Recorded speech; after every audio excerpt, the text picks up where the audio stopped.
मैं डॉक्टर राजेश कुमार द्विवेदी कृषि विज्ञान केंद्र दमोह से आपसे कुछ समसामयिक चर्चा करना चाहता हूं। इस समय गेहूं के किसान हमारे बहुत परेशान समझ में आ रहे हैं। शिकायत कर रहे हैं कि गेहूं हमारा पीला हो रहा है। तो पीला पड़ने के 2-3 कारण हमारे समझ में आए हैं जो हम आपसे साझा करना चाहते हैं। उनका निदान भी हम प्रस्तुत करेंगे। पहला कारण ये है कि पहला पानी हम देते हैं और यूरिया यदि दे देते हैं तो पीलापन दूर हो जाता है, तो हमारी समस्या का समाधान हो जाता है। उस समय भी यदि हमारा यूरिया और पानी देने के बाद भी हमारा गेहूं का पीलापन दूर नहीं होता है तो जिंक की कमी हमें महसूस होती है। तो जिंक के लिए हमारे पास चिलेटेड जिंक है 150 से 200 ग्राम प्रति एकड़। यदि इसका हम स्प्रे कर देते हैं तो पीलापन ख़त्म हो जाता है। तीसरा बिंदु आता है कि जिंक भी हमने दे दिया है और यूरिया दे दिया है, पानी दे दिया है, तब भी हमारे गेहूं में पीलापन बना हुआ है।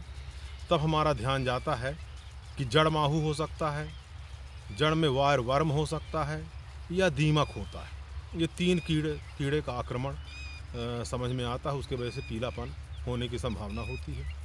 तो इसके लिए बाज़ार में रीजेंट करके फिप्रोनिल जिसमें 0.6 GR होता है, रीजेंट 0.6 GR दानेदार दवाई आती है 4 किलो प्रति एकड़।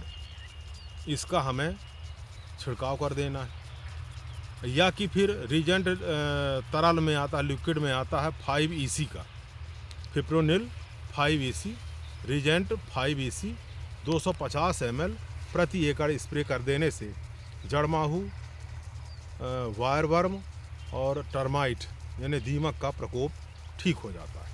तो हमारा पीलापन ठीक हो जाएगा गेहूं का। ये हमें परेशानी से मुक्ति मिल जाएगी।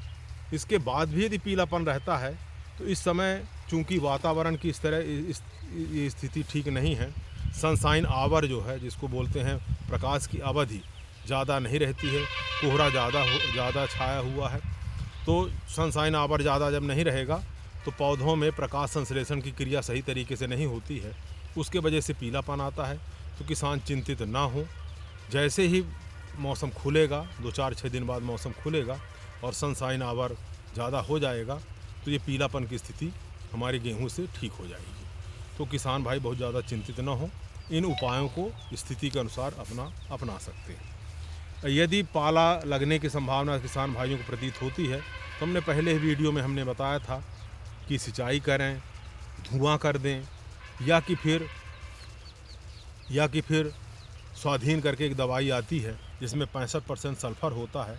1 किलो प्रति हेक्टर के हिसाब से उसका स्प्रे कर देने से हमें तुषार में भी अच्छा राहत मिलती है। नहीं लगेगा तुषार, तो तुषार के लिए ये कर सकते हैं किसान भाई। मटर में यदि फली आ गई है तो इल्ली का प्रकोप भी होने लगा है। तो मटर में और चने में इल्ली का प्रकोप होता है तो हमें बाज़ार में इमामेक्टिन बेंजोएट 5SG जो बाज़ार में कई नाम से आती है, रेलान के नाम से आती है, एमनान के नाम से आती है, स्टार क्लेम के नाम से आती है, बेंजर के नाम से आती है। तो इमामेक्टिन बेंजोएट 5SG ये 100 ग्राम प्रति एकड़ के हिसाब से यदि स्प्रे करते हैं तो इल्ली से हमें मुक्ति मिल जाती है। किसान भाइयों, ये सब सामयिक जानकारी थी। बाकी जानकारी के लिए कृषि विज्ञान केंद्र दमोह में आकर के आप संपर्क कर सकते हैं। किसान भाइयों, आपको बहुत बहुत राम राम। जय हिंद, जय जवान, जय किसान, जय